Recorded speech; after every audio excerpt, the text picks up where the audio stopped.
Hello, and welcome to Executive Mosaic's video interview series. I'm Summer Myatt, and here to speak with me today is Chuck Brooks, President of Brooks Consulting International and GovCon expert. Chuck, thank you for joining me today. Thank you for having me. I'm looking forward to speaking with you. So where is the government tech market headed right now? And in your opinion, what are the top 3 new or emerging technologies to watch in the coming year? Yeah, I think the government tech market right now is wildly hot, and for a variety of reasons. I think, obviously, the conflict between Russia and Ukraine has accelerated the use of a lot of military technologies, but also it has called attention to a lot of the autonomous operations, artificial intelligence, satellite transmissions, all of the new tech that's being integrated into communication systems. So I think the market is headed in a new direction. I think we're entering a digital era now where cybersecurity is going to be a priority. Obviously, everything to do with cybersecurity is going to be a tech requirement for government. But also there's a lot of investment going into artificial intelligence, machine learning, which is really going to be the accelerator of a lot of technologies. And then eventually quantum, which is doing a lot of research and development right now. And of course, 5G, which is the operational backbone for a lot of these new technologies. But it's an exciting quest ahead. What are your thoughts on how the public sector is handling cybersecurity in 2022? Is enough being done today to protect us against the cyber warfare threats of the future? Well, it's sort of a two-part answer. First of all, I think they're doing pretty well considering what has not been done in the past decade or more. This group, particularly at DHS CISA, has brought in a lot of private sector talent. They've initiated the zero trust strategies. There's a lot of proclamations coming out from OMB, from DOD, from all over. So they've been very aggressive, particularly against the backdrop of the threat from Russia. But unfortunately, it's just too little. I mean, the attack surface is so huge. There's so many vulnerabilities that we have with legacy systems in government, and the patching them and correcting them and redesigning them is going to be it's going to be a long time to do all this. But I think we're on the right start, and I think a lot of this requires moving to the cloud. Obviously, looking at a zero trust formulation that looks at all our vulnerabilities, and also getting vendors and government on the same page that they have some basic cyber hygiene. And speaking of zero trust, that's definitely been talked about as one of the biggest solutions to the cybersecurity issue today. Do you think that zero trust can really solve our cybersecurity needs right now? And realistically, what's the timeline for having a government-wide implementation of zero trust standards?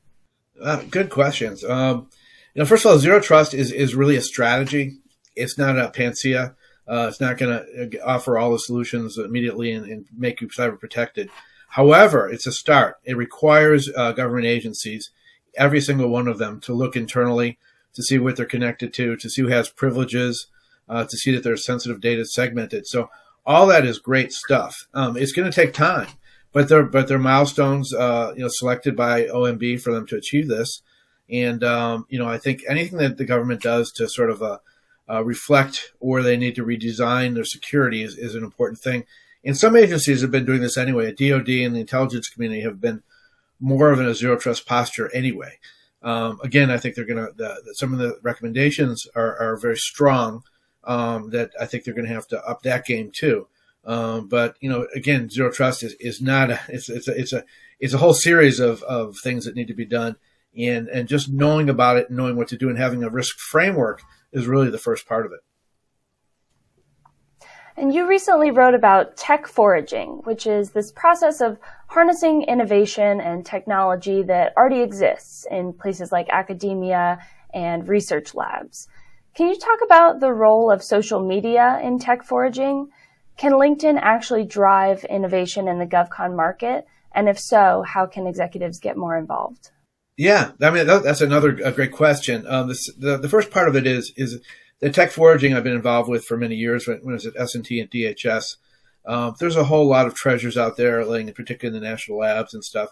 And to find them and use them is really important. I think now with artificial intelligence, we have that capability that we didn't have. And I think COVID is a good example of it, We were looking at different drug interactions, all kinds of applications for COVID. We could do this in a lot of industries.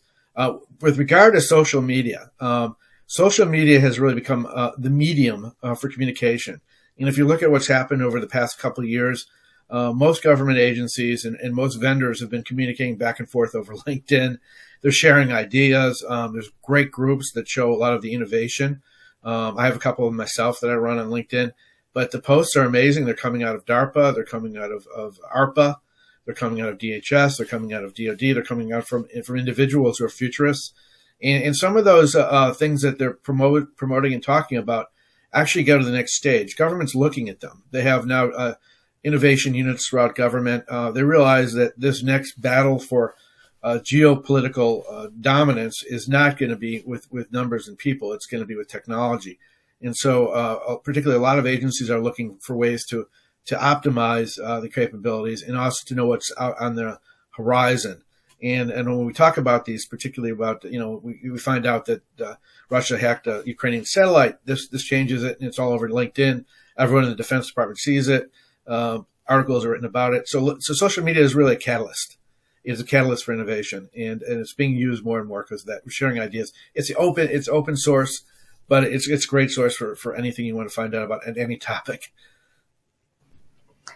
Chuck, what's one thing you wish you knew about the GovCon market before you became involved in it? Well, it's interesting because I've been dealing with the market from different roles. I was on Capitol Hill for 10 years writing the legislation, and then I worked at DHS. And then when the vendors are coming to me, I think one of the things I found out when I was more in industry is that you have to look at most people have this perspective that you need to go to the top. To get really anything done, you need to go to the directors, the undersecretaries, etc. That's just not the case. It's the rank and file inside government, the people, the program managers, the specific SMEs that really make a difference. And the thing I wish that everyone would know, particularly in that circle, is really to cultivate those relationships early on, because it's a big government, and the more people they move up the chain too. That's the other thing. So I think that rather than look at things just to pursue RFPs, look at ways to develop relationships and share your ideas and publish more and let them know about you. So I think it's really more of an educational process. I think that you're looking in a campaign rather than just having someone come out of government and say, "Get me a meeting with that person." So it really is much more holistic. Well, Chuck, thank you so much for speaking with me today and for all the work you do in the GovCon market. Oh, it was my pleasure. Thank you for having me.